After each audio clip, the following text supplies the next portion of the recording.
Well, building up immunity is not going to happen overnight, this we must know.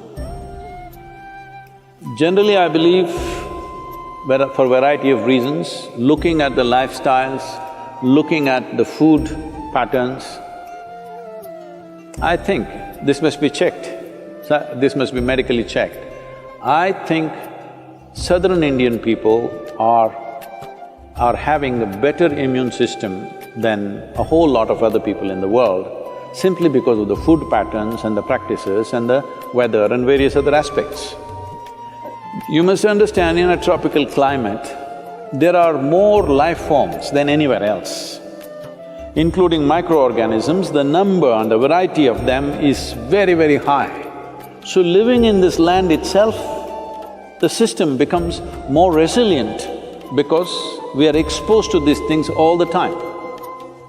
That is one aspect. Another thing is food, another thing is lifestyles. All these aspects are there, being farming communities largely. Most of us, if not in this generation, in the previous generation, we've all come from farming communities. So people lived on the land, that itself gave them enormous strength. In most other parts of the world, over 80% of the population moved away from farming probably 100 years ago. In India, we've just moved away from the land only in the last 25–30 years ago. This benefit is still there with us. It will not stay with us if if everybody starts living in high-rise apartments without being in contact with the ground and start living like lab rats, protected from everything, well, our immunity also will go down. But I think we still have this advantage. But right now, what can I do to boost my immunity? As I said, it's not an overnight solution, but in a period of time, you can do this. Well, let me talk about very common things available. One thing is, I must say this, we are sacred ash people, we're always ash-smeared one way or the other. There are different types of ashes, if you know how to use it. I can't go about giving you instructions of this over the on the web, but if you learn to use it properly, it helps. Neem is available almost right across the country except in the mountainous places. Daily consumption of neem leaves. Turmeric is anyway available. Now they are making what is called as nano-turmeric, where the absorption rate is way higher than the normal turmeric, which also greatly enhances your immune system. If you soak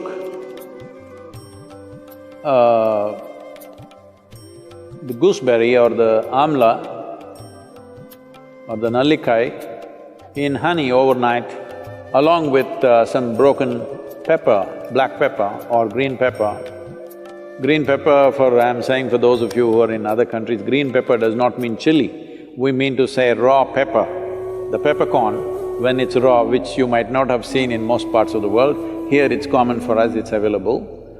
So, soak it in honey and every day about 3 spoons, 3 times a day. It works best, all these things work best when you're on an empty stomach, that's the first thing that you take.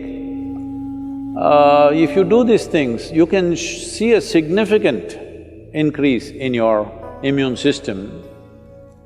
I would say in 4 to 8 weeks, one can see significant betterment of one's immune system. There are yogic practices which are hard to teach, but right now, just doing a chant and doing Isha Kriya, this will also enhance your immune system.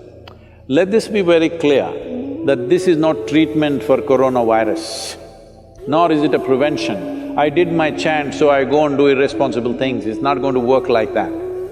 These are things you do over a period of time and strengthen your system, that the next virus that comes, you may be in a little better place to handle. That is if you're there.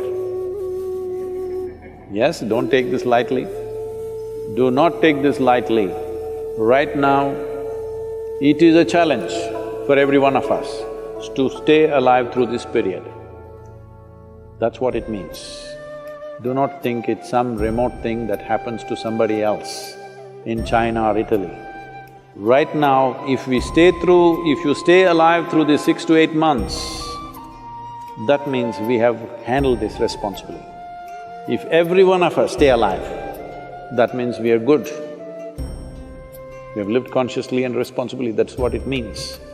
This is what, unfortunately, the governments have to enforce by force, because a whole lot of people don't seem to realize that this is necessary.